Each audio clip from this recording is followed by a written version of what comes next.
Hello, everyone, and welcome to the podcast Young Black Suburban. I'm your host, Kaitlin Files. I'm a young, white, female-identifying lawyer who lives in Bucks County, Pennsylvania, outside of Philly. This podcast runs as a sister show to Young Black Suburban, hosted by Tim Witherspoon Jr. The Young Suburban podcast hosts guests to engage in conversation about their different life journeys and perspectives. My show, Young Blonde, has a special focus on badass babes out there doing the damn thing. So welcome and thank you for tuning in. Let's jump into today's episode. All right, everyone, welcome back. And we have a very special guest here today, Julie Palumbo. Julie, thanks so much for being here. Thank you, Kate. Thanks for having me. Of course, so excited. I've known Julie. How long have you and Jeff been married? We've been together 7 years now, so Okay. probably around 5-6 years. Okay. I met you. Yeah. Awesome. So I've known Julie 5 or 6 years. I guess Jeff is, I'll call him a family friend. Mm-hmm. I don't know. He's like an older brother to me. But so excited to have you on here. Thank you. I can't wait to hear more about your story today. Yeah, I'm excited to share. Mm-hmm. So tell me, okay, let's start from the beginning. Okay. Where are you from? I am from the Wilkes-Barre, Scranton area. I didn't know that. Yes. So Okay. Thankfully, I moved to Philly in 2004 to go to college. And that year, The Office came out. So it actually put Scranton on the map. So when I could say around Scranton, they're like, oh, like The Office. And so that saved me. So yes. You're kind of popular. Yeah. There. So I didn't have to describe, the upper northeast corner, just Mhm. Scranton, The Office. That's where I'm from. But I moved down to Philly to go to school in 2004. So I've been here now for, 17 years? So, Okay. Wow. Yeah. And you never went back? No. Okay. You gave a little face there. Yeah. Tell me about growing up in Wilkes-Barre. It was great, and it's nice going home, and it's just so small town. Like it's a small, it's a borough. It's coal miners town. Right. But the opportunities were so much more out in Philly, and honestly, I just fell in love with it. I went to St. Joe's, and it was a great transition between small town and then city life. And then 2 years after college, I moved downtown, so I became a city girl. And now 11 years later, You're still we're kind of still a city here. girl. Yeah. So I totally converted over. I went from mountain girl to city girl. Mhm. But yeah, it's amazing to think that I have spent almost half my life now in Philly.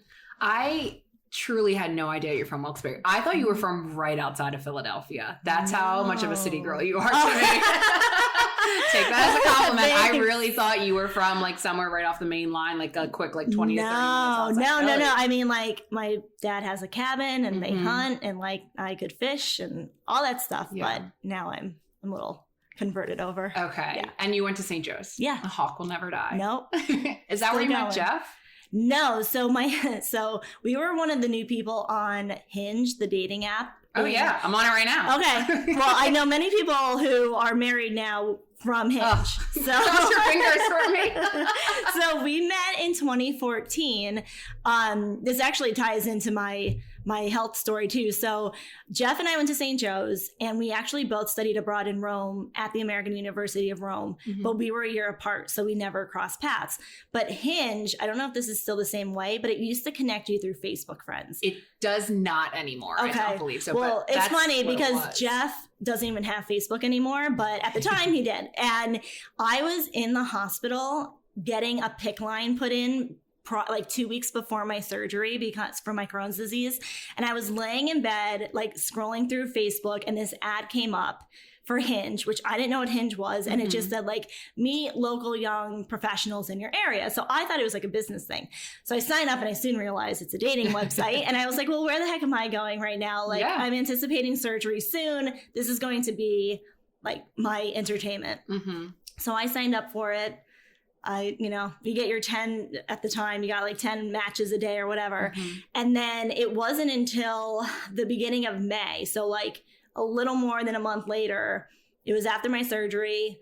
Jeff and I connected. It was my first weekend out. I went to a bachelorette party in New York, and Jeff was going to a bachelor party in AC. And then we realized we had the same background, same college, same study abroad program. He was in finance at the time. I was a financial advisor at the time. So we both were are we the same people?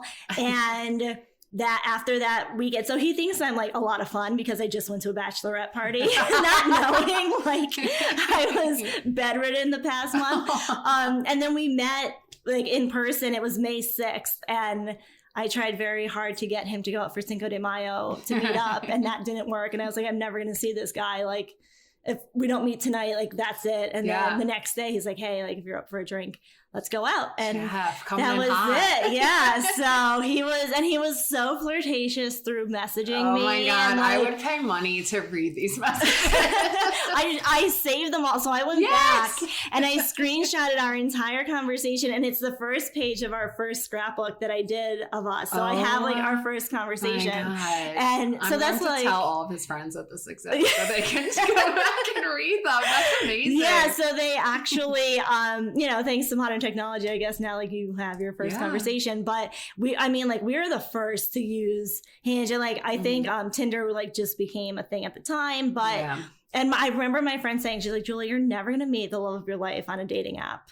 Well, here we are. You guys just celebrated your anniversary, didn't you? Yeah, we just celebrated our 3rd anniversary. Congratulations. So, married anniversary. So we've been together 7 years and married 3. And you have your little Rosalie. Yes, we do. We have what's she now? 19 months old. Oh my gosh. She's so cute. Yeah, thank you. Like objectively very cute baby. So she's cute. Thank you. She is. Yeah. So you moved to Philly post-college and you just talked about some things that I want to talk about. Basically why you're here, because you are a boss babe and I love it. Thank you. I actually think I shouted you out because I have my own law firm as one of the inspirations for me, because I saw you doing it and I was like, look at her. She's crushing it. This is awesome. And it's like really important to see other women doing things like that. Yes. So I was a financial advisor for 10 years. Which How is did crazy. you like that? To be honest, so I was an intern at Morgan Stanley in college, and it was awesome. And I just thought like this was like where I needed to be afterwards. And I loved the idea of wearing a suit and dressing up and being in the city. And it is like, this fun. is me. It You're is, a city right? girl. You're fancy. Yeah. And I saw how these advisors lived, and it was like fancy dinners. A lot of times they were sponsored. I'm like, oh, I'm getting like free steak, you know? Yeah. So I thought I could do this for a living. And I was doing well as an intern. I thought I could do this for a living, and I did. But I graduated in 2008, which was right when the financial crisis happened. So that was a difficult year, but I still made it through, and I loved working at Morgan Stanley. It was so much fun. We were like The Office. Like, everyone was like genuinely really good friends, and it made those grueling hours really fun. But anyway, because of that, I was really beating up my body. And right when I started at Morgan in 2008, I was diagnosed with Crohn's disease. So I was constantly battling this sickness, that stress like really exasperated. Then I would be sick and like missing work and be stressed about that, which would only make it worse. Just compounding it. Yeah. And I was honestly just thinking, well, as soon as I got back into things, I didn't want to miss anything. So I was like going out like everyone else and working the 12 hours like everyone else. So in 2011, my team and I moved to Merrill Lynch. So I switched gears, which if you move your business, it's basically just like starting out again. It's really stressful. And then in 2014, I had my major surgery with Crohn's.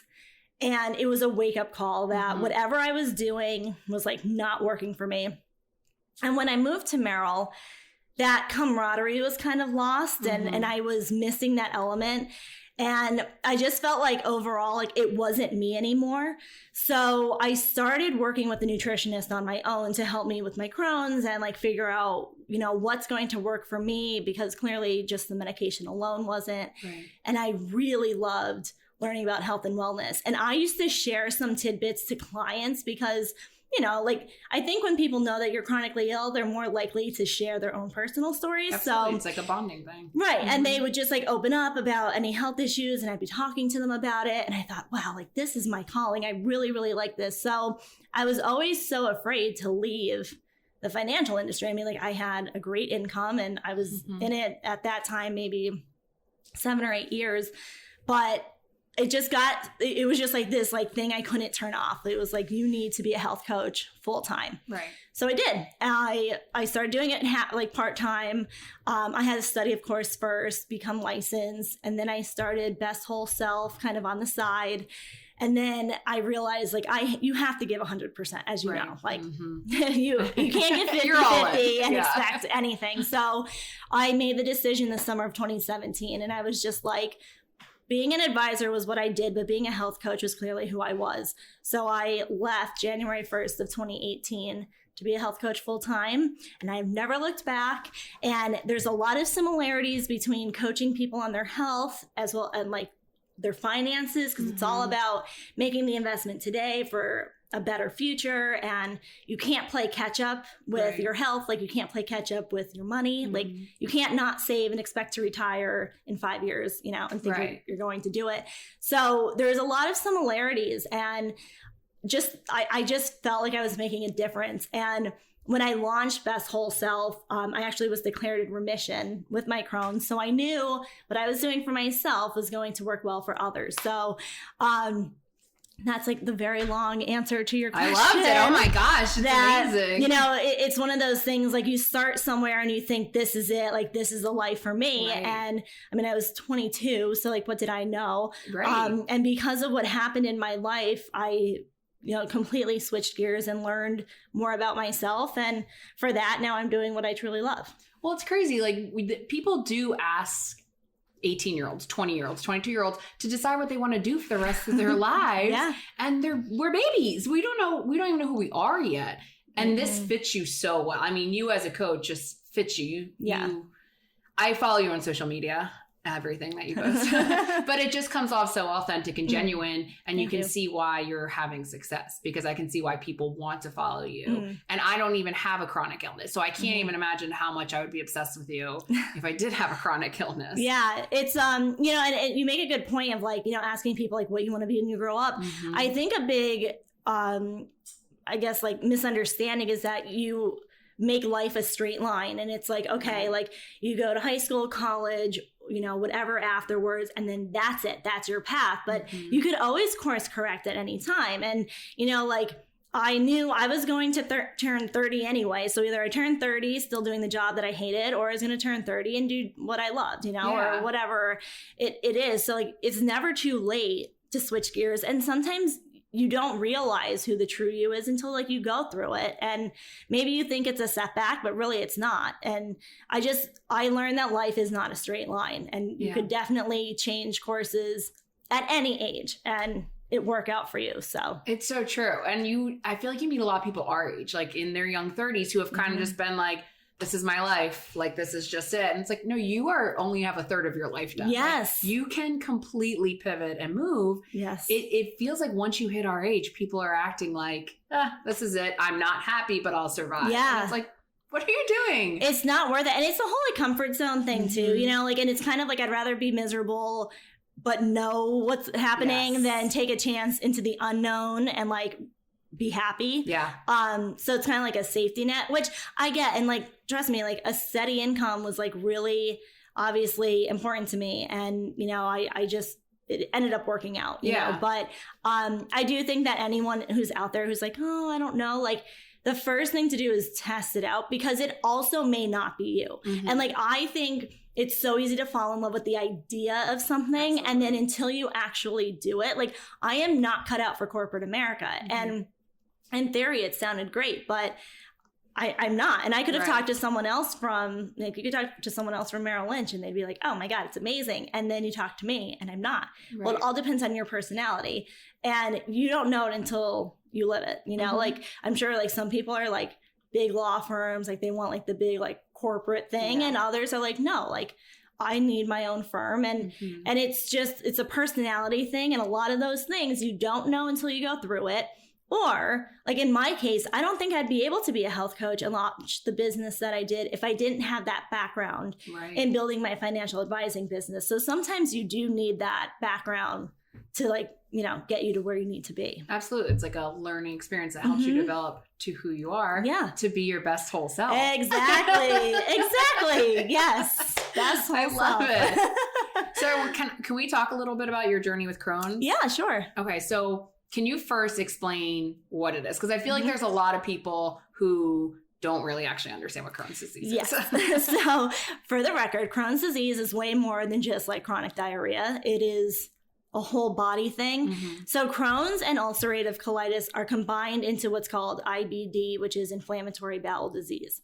With Crohn's, though, unlike colitis, is that it could affect your entire body, like from your eyes down to your toes. So colitis is just your colon. So there's no cure for Crohn's. It could go into remission, like I mentioned mine is earlier. And I was diagnosed by accident because a side effect of Crohn's is kidney stones. And I suffered from kidney stones since high school. And oh my gosh. Yeah. Like, oh my gosh. Today, the most painful thing I've ever experienced. It's the only time I've seen my father be like, I cannot move. It's like, you can't even describe it. It's so painful. And I that started in high school, and they said, oh, it's because I was an athlete and I probably was dehydrated. And how often were you getting them? I got them twice my senior year of high school, and then I got one my freshman year of college, and then not again until like 4 years later in 2008 when I went to the ER and they did a CAT scan and it came back that I have Crohn's disease. And I was like, there's no way. Like, my family is notorious for not having like strong stomachs, and I had the best stomach at the time. And I was like, you got the wrong girl. Like, this is not me. But then upon further testing, and I got a colonoscopy and the whole thing, it was confirmed.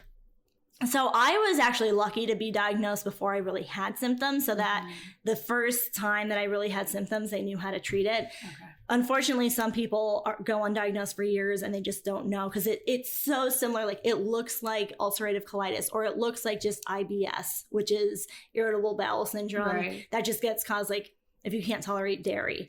And it just, people are getting like sick. I don't want to be too graphic, but is it vomiting as well? You could. Okay. Oh yeah. Oh, that's happened to me too. Like, I've never had the same flare twice. So that's why when I say it affects your whole body. So I've had joint pain all over and a high fever, and thought I had the flu, and I had a flare. The first flare I ever had, my stomach was just constantly distended. And I was supposed to go to Florida on vacation. I was like so vain. I'm like, I'm not getting in a bathing suit looking like this. So I called my doctor, and he like prescribed some medication. He's like, if this doesn't work in 2 days, you have to go to your nearest ER. And I did. And they were like, honey, you're not going anywhere. You have a golf ball size abscess on your intestine. Oh my God. And I was in the hospital for like 3 weeks. So I'm like, oh, my own vanity like saved my life, but I didn't know, because I wasn't constantly going to the bathroom. And then again, with the joint pain, like, that's a big one. Some people have it in their eyes or in their nose, because it follows your mucosal lining, which starts in your eyes, and it's like your whole GI tract and everything. So having Crohn's is like a constant mystery. It could show up like as a skin rash, or like I've had skin lesions when my disease was like really full blown. Oh my gosh. So it's so much more than just like chronically going to the bathroom. Which is what everyone thinks it is. Yeah. And that's what like the commercials show it as. Like, it revolves around the bathroom. That's like nothing. Like, just going to the bathroom frequently. You're like, I'll take it. Yeah, out of all the things that it could be, like, and there's like so much more. It could just like, it could take over your entire body. So the important thing with Crohn's is to know, like, no two people are the same with it. That's why so when I work with a lot of people who have Crohn's, colitis, even like celiac, like any kind of chronic illness. But I have to make sure that I'm addressing them specifically, because foods that affect me, like, I'm gluten-free, so I can't come near bread, but others like can't touch salads or popcorn or anything like that. And I could eat all that I want in that. So it's kind of not a blanketed statement to say, okay, this works for you and this doesn't. There are some people who could eat everything and anything and it just doesn't bother them, which, like, good for them.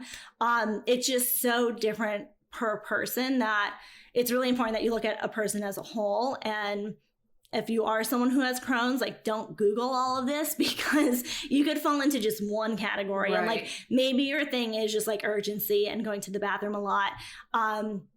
Whereas, mine was a little more,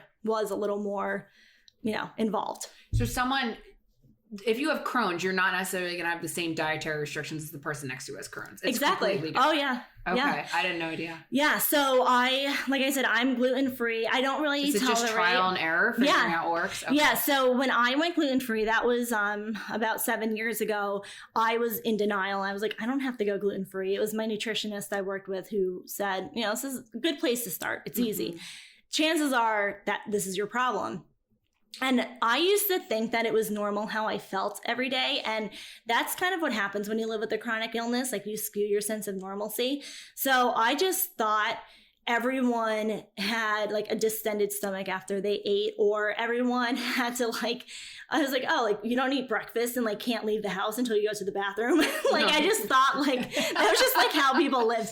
And I remember we were down the shore and I went for 4th of July and I was that prior person, like, oh, like I had to make sure that like we were on a beach that was near the house because I had to go to the bathroom, whatever.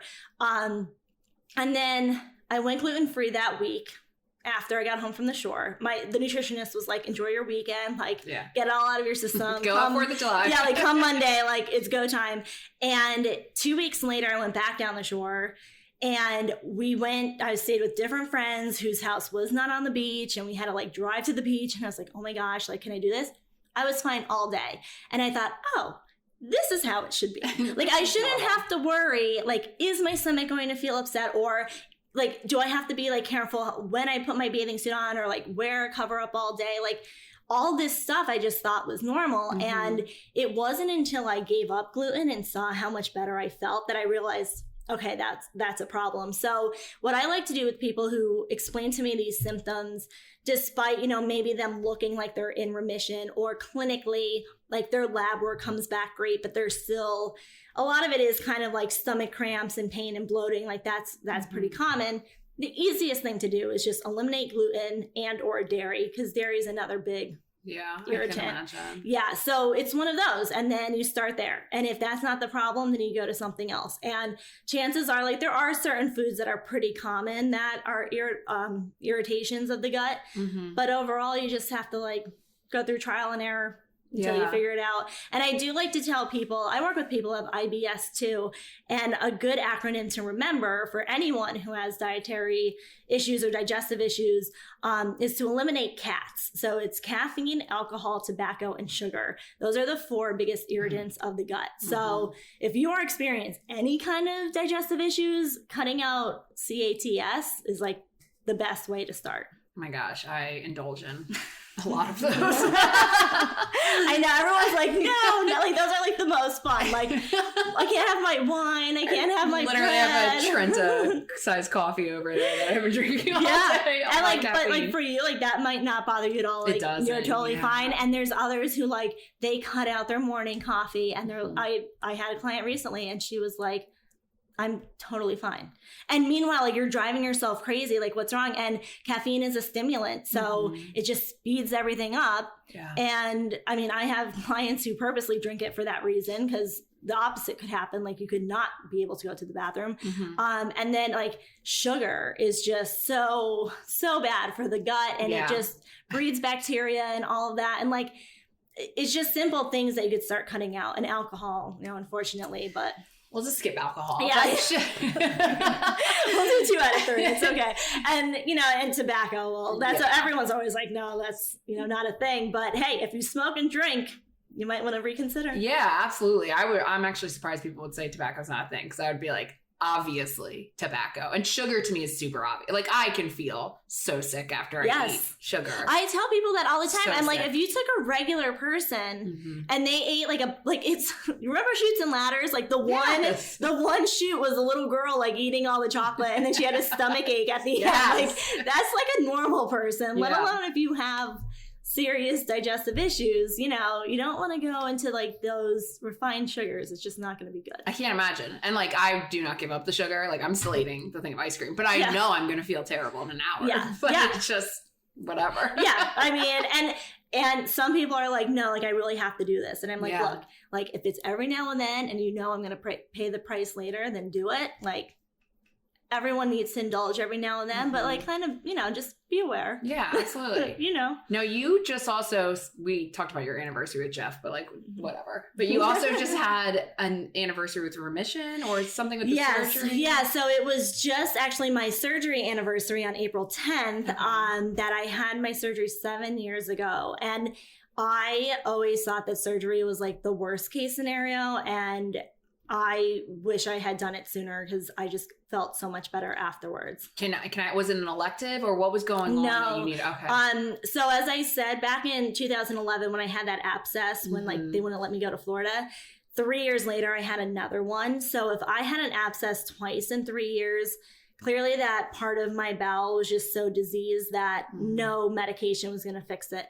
So they removed 12 inches of my bowel. And they took my appendix too for like good measure. Yeah. And then that was it. Like I don't have an ostomy bag or anything. It's just the 12 inches was cut out and I'm fine. Since. Yeah. And I mean, I had, I'm still on a biologic. I still take medication. And my parents even were like, okay, so I was declared in remission in 2016 and they're like, oh, so like, are you still going to be gluten-free? And I'm like, yes, because clearly like everything that I'm doing up to this point works. I'm not going to change it. Yeah. Yeah. Why change? Especially when you just had a major surgery like that. Yeah. Which congratulations, by the way, to be on the anniversary. Like that's big. That's, was it scary? I'm assuming yes. It was. And I was single. It's funny because I met Jeff like right after, but so this is when this was the big surgery and a couple weeks later. Okay. Yes. So I was laying in my hospital bed. I'll never forget this. And it was in like February. And that's when I really had the flare. But they needed to give me time for this abscess to kind of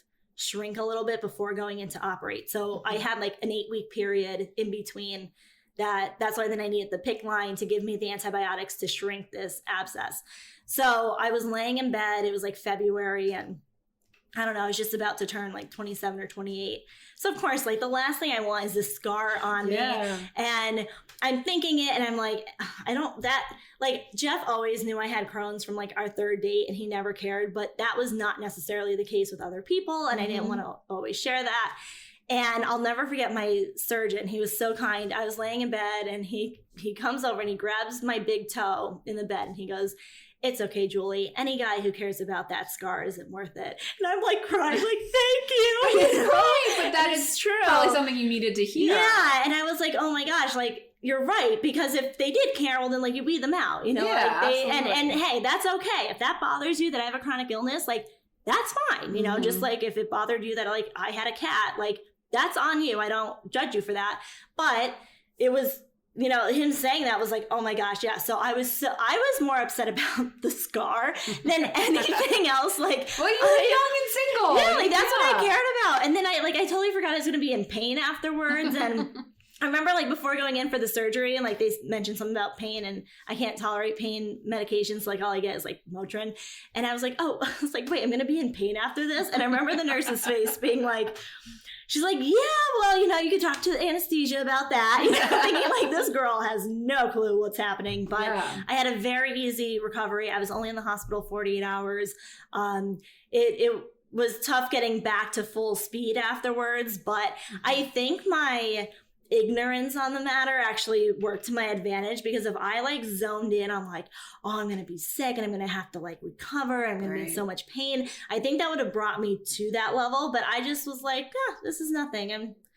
I'll be in and out. And I was in and out 48 hours and I was home and fine. But it's just like looking back, it was a really big deal. And I think because of all that came afterwards, it was an even bigger deal. Like I could have just had the surgery and not have a change in my life or anything and just, gone back to my old ways. But I think all that came after it was also like really life-changing too. I saw you post about it and I had no idea.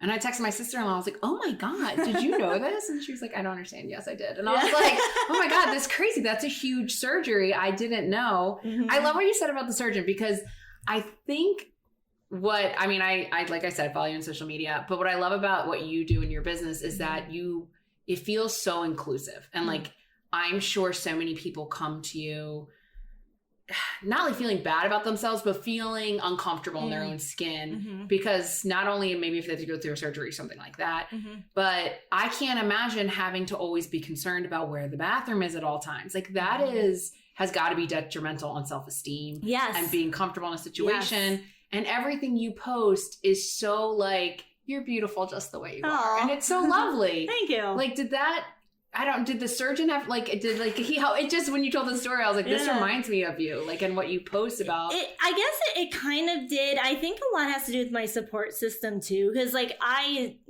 dated a guy who like really made it apparent how much of an inconvenience I was to him. And I want his name. Name and number. I'm going after him. And then like Jeff, I remember telling him, it was a few weeks after we met, and I went to a panel for Crohn's and colitis, and I said I was going, and I was like, and the reason I'm going is because I have Crohn's. And I remember he just looked at me and he shrugged his shoulders and he's like, everyone has something. And I was like, I've never been so proud of him. Right? Like he like didn't even my older care. bro. Yeah, like not even a thing, didn't ask questions. Like it was that, I mean, and considering like, well, my maiden name is Tirana and now my name's Palumbo. Italian food is very big in my life, and I was gluten-free, and all I kept thinking was, oh my gosh, like the day we have to go to his parents' house and he has to tell his mom like she can't eat your pasta is gonna be like awful. But she has always, you know, made me my dinners like special or made everything gluten-free. And like my parents, I remember my parents like sending me home with like pasta and cookies. I think they just thought like I couldn't find gluten-free anymore, and anytime they see it they get excited and they're like, oh, here, look, you can have this. And my friends, like they never treated me differently about it. And I think because of that I have the self-esteem that I do, because if someone was always reminding me or saying I was a burden, and I do a lot of work in the Crohn's and colitis community, and I'm a moderator and contributor for inflammatoryBowelDisease.net. And like, you just hear all these stories of people who don't have that support. And I think that that's where the low self-esteem comes from, because you could feel as good as you want about yourself, but like we all kind of care about what others think. And there was a point in time, I remember, and this is why my business is called Best Whole Self, because right before my surgery, I was so skinny. And my girlfriends were all like, oh, you skinny bitch, like, look at you. And I hated how I felt. Like, I felt like a shell of myself. I kept saying I felt ugly. And like, that's very common for the Crohn's community to say like they feel ugly, because I knew I was so sick because I couldn't retain any nutrients, and my joints were so sore and everything just hurt that like I didn't even want to eat, and I was just like not me. And I thought, like, why is it all about being skinny? Like I hate that word. So my business is called Best Whole Self, because my motto is it's not about being skinny, it's about being your best whole self, and that's mental and physical health. And at that point, I would have killed to weigh an extra 15 pounds if it meant that, you know, I wasn't on a liquids only diet and a PICC line. You know, like I never focus on weight. And I work with so many patients who have Crohn's that actually have to gain weight. Like that's their thing. And I work with individuals too who want to lose some weight, which is like totally fine. But I never put emphasis on that number on the scale, because you could be your sickest and weigh, you know, below where you should, and like that's not great. So I just feel like you kind of have to internalize it and like discover self-love and self-care, and not put so much emphasis on like the appearance of it all, because from the outside we also could look like totally healthy, and we're not always like that on the inside. So I think overall just like the support and, you know, kind of just being gentle on yourself and like having grace and being like, okay, like some days are going to be better than others, I think is the best way to kind of handle it. That's so nice. I mean, it's so great you have, I mean, I know the Palumbos, I don't know your family, but you do have a great support system. They are so loving and welcoming, and it's got to be helpful for you to build your business to know that you have that support behind you. Yeah. And then you provide that for other people. I mean, you're like your social media is just so, it feels good to like see what you're doing, and you're so good at it. And it's cool that you like kind of came to that on your own. Like it was like your own self-discovery. Yes. To help others reach their own. 100%. And I do encourage those who, you know, maybe you're timid and don't have like a good support system, to reach out to others who are like you. Like I've met so many great friends who also have Crohn's or colitis that we just understand each other on a different level. And like you could have your regular friends, and then you could have those in your, you know, Crohn's and colitis community. And there's so many, I mean, even if you're not near like a local Crohn's and colitis chapter, you could go online and like there's all these, you know, like blogs and websites and Facebook groups and all of that you don't have to be alone. And like once you see that there's so much more out there, and I just had a conversation with my dad the other day. He was asking me about my medication. He's like, man, I wish so much that this was me instead of you going through this. And my parents have said that all the time. And I said to him, I was like, but Dad, like compared to what it could be, I'm lucky. Like, I don't see it like that. I think for those who constantly feel like sorry for themselves, I think that also plays a role in how you live with the disease and how it affects you. And there's no cure for the disease, so I may as well change my attitude about it. Yeah. And, you know, if it means looking positively and helping others and being strong for others when they need it, well, then I'm doing my job. And it made you who you are. Yeah. And it brought Best Whole Self. Yes. So let's talk a little bit about Best Whole Self. Because I feel like we've danced around a little bit, but I want to hear about, so you launched it full time January 1st, 2018? Yeah. Is that what you said? Okay. So tell us a little bit about the business. It is one-on-one and group coaching. So I work one-on-one, as I mentioned to you before, you know, with those who have chronic illnesses, or if you want to lose weight, or, you know, you just want to create a better version of yourself mentally and physically. But I also do group workshops primarily for corporations. And it's funny, coming from corporate America, I completely understand the busy, you know, life and trying to balance being healthy and work and kids and all of that. So I offer cooking demonstrations that are now virtual. Your cooking demonstrations. Thank you. So that's been great. I mean, since COVID, they're all virtual, so that's fun. And I do virtual wellness workshops. And then I also do group coaching through like online programs that are kind of follow along on your own. So it hits 3 different pillars for people who maybe just want to tune into these webinars and gain some information. Those who really need that one-on-one time coaching to like make it unique to them, or others who are just like, you know what, I just need a follow along program. I could handle it on my own. I just kind of need a reset or whatever it is to get back on track. Okay. Now the recipes or the cooking, because I watch them, like I'm just following around. Everything looks really good. Thank you. Do you come up with the recipes? Or I do. Okay, cool. Yeah, so I will say that I use inspiration, of course, you know, from others, but I'm always tweaking my recipes either from my own dietary restrictions or my tastes. And I tell people, unless you're baking, because baking, you really have to be specific, but with cooking, like make it your own. And even these cooking demos I just did one this week with chicken parm and zucchini noodles on the side, and I do it all gluten-free. And I said, but if you aren't gluten-free, you don't have to use gluten-free flour or breadcrumbs. If you like a little heat, you could add like crushed red pepper. If you don't want the zucchini noodles or you want to toss that in pasta, you could like make it your own. And I know, you know, like just through my family, like recipes get passed on, and every generation you kind of do it a little differently and it becomes your own. So like my meatballs that I make, someone might add, you know, different spice or, you know, whatever.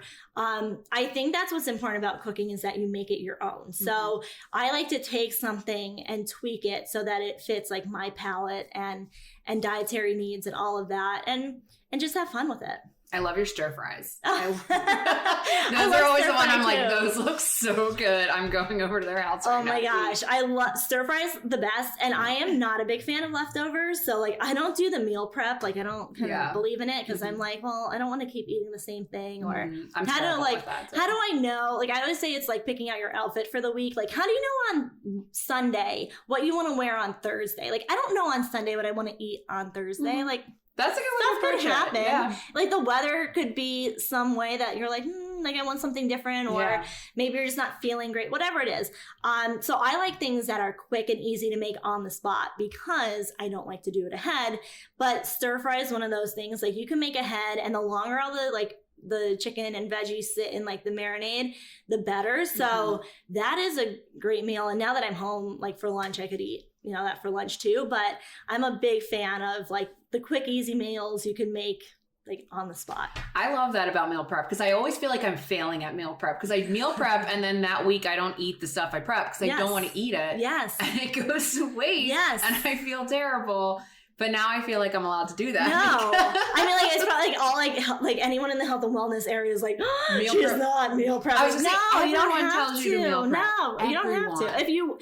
If it works for you, and like that's my policy, I'm not going to tell anyone to do something that doesn't work for them or their lifestyle, because you're not going to do it. You have to do what works for you. And if you know that, one, you don't have 4 hours to spend in the kitchen on Sunday, and two, you are going to be sick of looking at all these little meals in a plastic container by Friday, then it's not for you. You're going to end up throwing it away and being miserable. Mm-hmm. And that's not being your best whole self, because maybe you're eating well, but you're miserable, and Right. that doesn't work. So it's kind of like, okay, maybe it's like, make one meal ahead because you know you have one busy night. Or I always tell people, like, aim for like 3 or 4 meals to make a week. Figure one night's leftovers, another night maybe you just like, you know, use whatever's in your cabinet, or like, Right. I love breakfast for dinner, and that's a good one. And then factor like the one night that you are going to order out, and then you're being less wasteful too. And I love that Rosalie, your little girl, Mhm. like you post pictures of her like eating fries. Yes. So it's just like, hey, this is Rosalie's best whole self. She is. Hey, when we go out, she gets her fries. She is always eating fries. We all know all like the best fries in the city. At home though, like I make her own sweet potato fries. I like cut up a Mhm. sweet potato and I toss it in like the olive oil and salt and pepper and like bake it. So at home, like, you know, it's a little different. And I make all of her food just because it's easy. Like, yeah. I don't feel the need to buy, like I make meatballs like every other week and then freeze them, Mhm. because you make like 30 at once. So I don't feel the need, like I have to buy meatballs or anything like that. But she gets, you know, everything homemade. But yeah, when we're out, and like, yeah, I'll eat a fry too. You Yeah. know, like I can enjoy that. It's okay. I love it. I just love the whole best whole self. It's not like forcing a certain diet. It's not forcing a certain routine. It's like you're doing that individualized approach. What works best for each person. Yeah.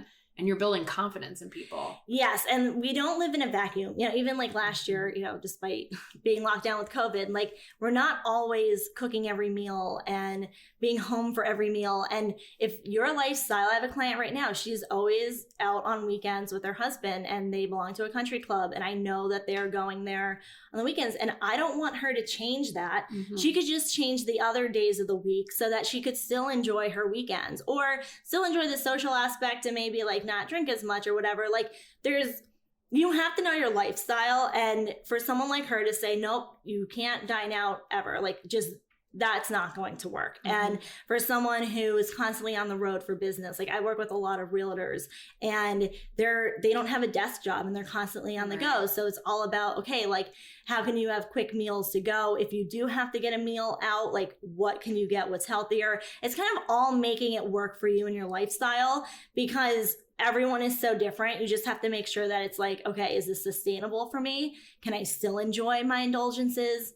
Do I have to give up my lifestyle? Yeah. Like, and you shouldn't. You should be able to have it all and still be healthy. And how do you like running your own business? I love it. Yeah. Right? Isn't it great? I mean, You get to call all the shots. you do. And you show up so authentically in it that I'm assuming it's been successful for you, because you really, I know we're on the social media age and we're all connecting through social media, but you feel like I do know you. Yeah. But I'm sure a lot of people who maybe have not met you in person virtually do feel like they know you because of how genuinely you share on social media. I mean, everyone knows Rosalie. Yeah. And it's so sweet.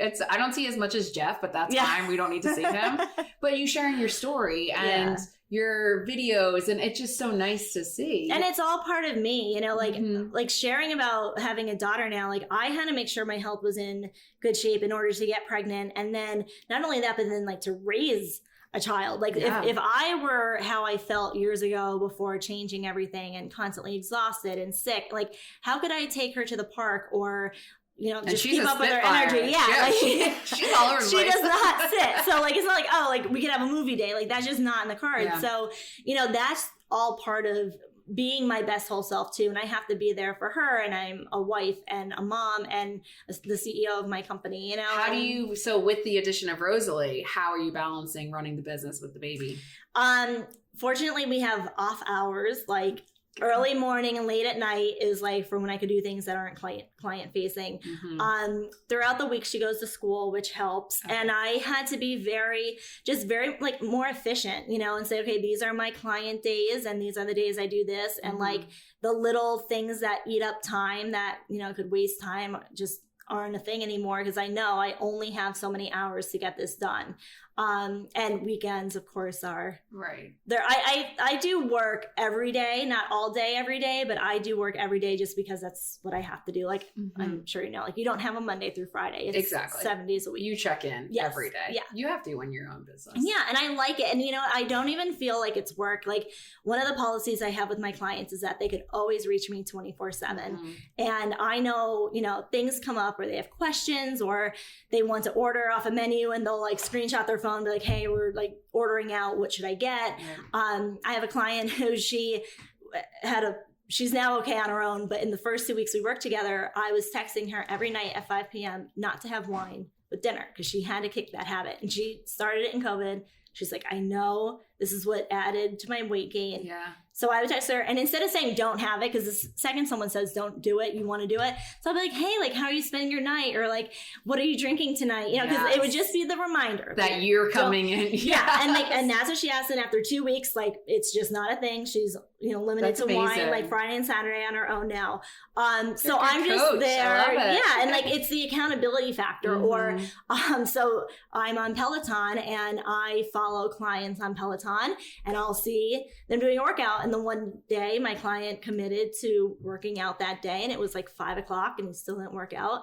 And then I like screenshotted him like his schedule and I was like, so there's still time to get in the workout. You're amazing. I love this. And that's what, of course I go like what the clients want of me. That's like some need that extra push. And then like the one day I saw he worked out and I saw he got like his PR and like circling it and sending it like great job, That's awesome. And so I'm just always available because life is going to throw us curveballs and temptations to not follow along with the plan. And a big part of my job is like keeping you on track and like being that accountability so that what you say you want to achieve, you achieve. I love your message. I love what you're doing. Thank you. And I love that you have a baby girl who's going to watch. Not only you run your own business, but also you're running an awesome business and you're sending such a positive message into the world. Thank you. I'm such a fan of yours. Thanks, I'm Kate. such a fangirl of your best whole self. I appreciate it. So there's one question we always end the show with. Okay. And it's what brings you joy? And I'm not going to let you say Rosalie or Jeff. No. You know what? This is going to sound so cheesy, but I love alone time.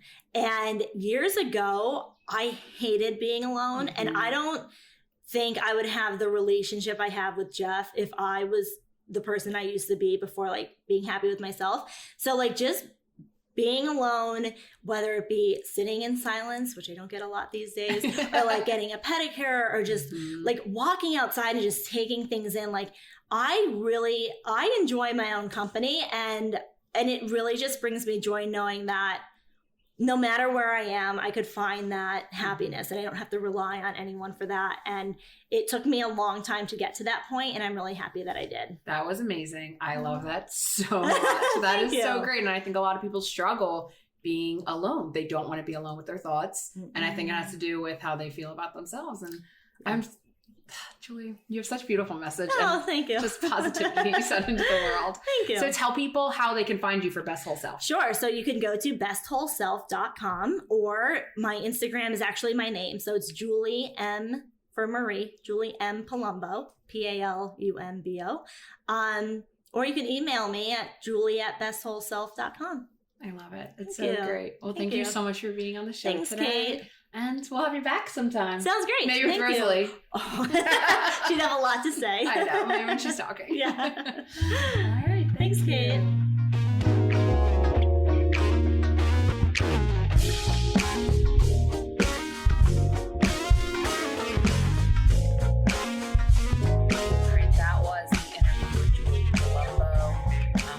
She runs Best Whole Self. I absolutely love her whole brand, her whole company, and what she does.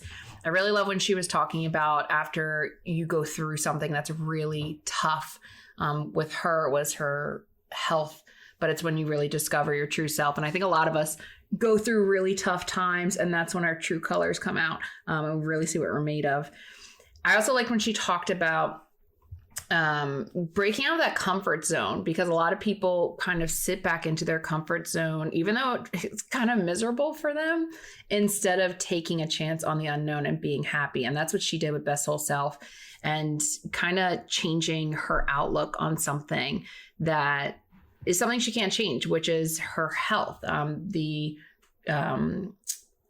The disease that essentially she suffers with on a daily basis, she turned it into a positive thing and made it into a positive business to help other women, other people out who are dealing with the same thing that she deals with.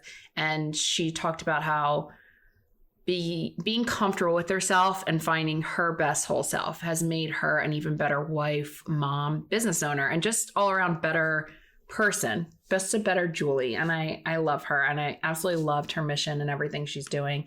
And I'm really happy we had her on. And I loved her joy, which was, you don't really expect a lot of business owners who are out and about. If you watch Julie, she is networking. She's very social. She's always out with her daughter and her husband, but her joy was actually being alone and being happy with herself. And I just think that is so awesome. So she was a great guest. Everyone go check out Best Whole Self and see if Julie can help you out if you are having any struggles in your life. Otherwise, thanks for listening, and tune in next week and go check out our brother podcast, Young Black Suburban.